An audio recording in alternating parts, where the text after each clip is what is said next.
Is Nigeria's President Bola Tinubu playing a dangerous game of divide and conquer? Welcome to Machiavellian Sectarianism, where cunning leaders exploit ethnic and religious splits to cling to power. Think Game of Thrones, but real, and with higher stakes. Allegations are swirling that Tinubu is stirring up divisions to stay on top. Let's unpack this shady strategy and see if the claims hold up. Machiavellian Sectarianism 101. It's the ruthless political strategy where a leader fuels rivalries, like Yoruba versus Igbo or Muslim versus Christian, to create chaos, manipulate loyalty, and crush opponents. Why it's a big deal. This isn't just politics, it can rip Nigeria apart, turning neighbors into enemies and fueling widespread violence. The Tinubu claims. Critics accuse him of using regional favoritism and outright divisive rhetoric to secure his grip. Now we're going to dive into the evidence. Subscribe, or you might never see us again. If you are subscribed, you're awesome, and you're learning something new. Buckle up, because we're about to break down the allegations, the proof, and the terrifyingly high stakes of Nigeria's current power game. Good morning, fellow Nigerians. My name is Lolo Nneka Chimeze. I want to call the attention of Nigerians to a deadly group that has been with us for a very long time, but they've managed to operate under the guise of tribe that the rest of Nigerians has not been able to decode them. This group, I call them the gangsters and the mobsters. And these gangsters and the mobsters originated from the Yoruba land, Lagos State to be precise. And the founder of these gangsters and mobsters is our current president.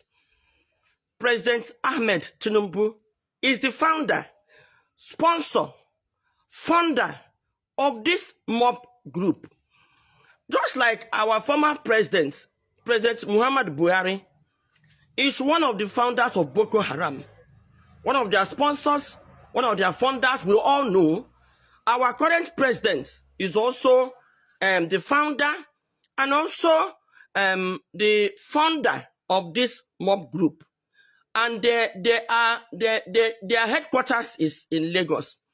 They have been able to deceive Nigerians because they don't carry arms, but the weapon they carry is deadlier than arms. They are more deadly than Boko Haram. They are more deadly than militants. They are more deadly than any other deadly group you can mention. Their weapon, the greatest weapon of all, tongue.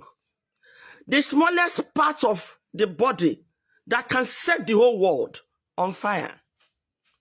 Propaganda, lying.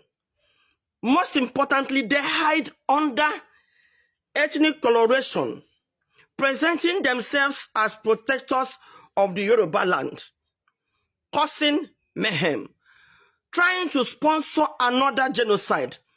This group were part of those that sponsored the propaganda that caused the civil war.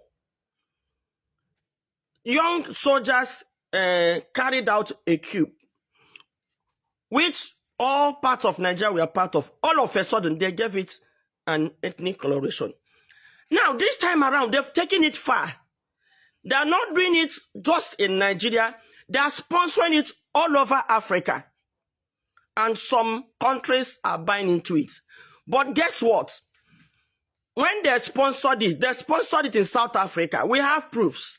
We are on a group. A Yoruba person was telling South Africans that it is the Igbos.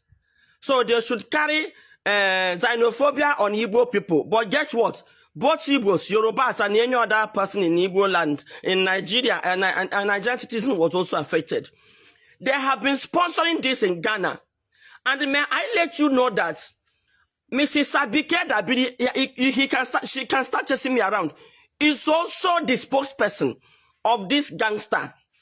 Now, in Nigeria, what they are trying to sponsor, they are sponsoring another genocide. They are looking for a loophole. Just like before the war, they were looking for a loophole. Now, they are just looking for one thing. But you know the way they behave, they think they are smart. They want all Africans to see Igbos as problematic, as cancer, as something they will remove, so that when they start it in Lagos. Now, I have an information to give.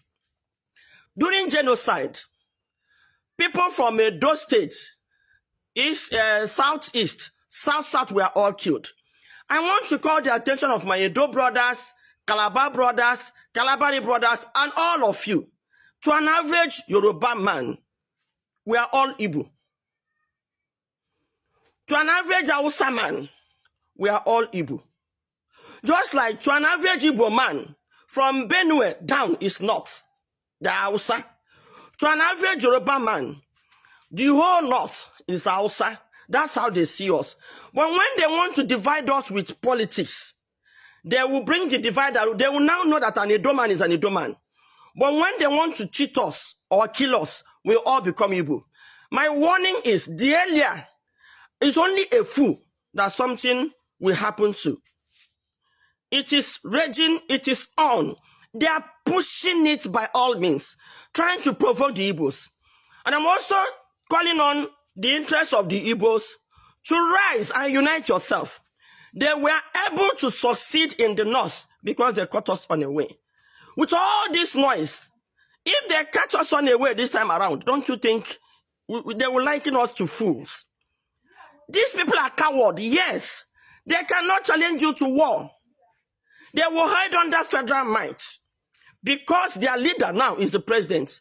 Whatever they do, they go scot-free. We're here. When a tout was intimidated a whole tribe and said he will deal with anybody that doesn't vote a particular party. Nobody said anything. Baya Ononuga is one of the PAs to our president. We saw when he said Igbos will never allow to vote in Lagos again. Let me tell you, when they say Igbos will never be allowed, when an Edo man gets to the polling booth, that is when you will know you're an Igbo man. When a Calabar man gets to the polling booth, that is when you will know you are a Calabar man. I am calling on the whole Nigerians and National Assembly. If there is another genocide against the Igbos, we will hold you responsible because you close your mouth on this. But I'm using this opportunity to call all Southeast living in Lagos. This is not a Yoruba affair. This is a monster and gangsters, but they are just like IPOP is in the east. IPOP is domiciled in the east. Boko Haram is domiciled in the north. Militant is domiciled in the south. This monster and gangsters is domiciled in Lagos. It's not an ethnic matter. And I'm calling on our Yoruba brothers to rise and condemn this before it gets out of hand. Subscribe, or you might never see us again. If you are subscribed, you're awesome and you're learning something new. Drop 100 in the comments if you watched the whole thing.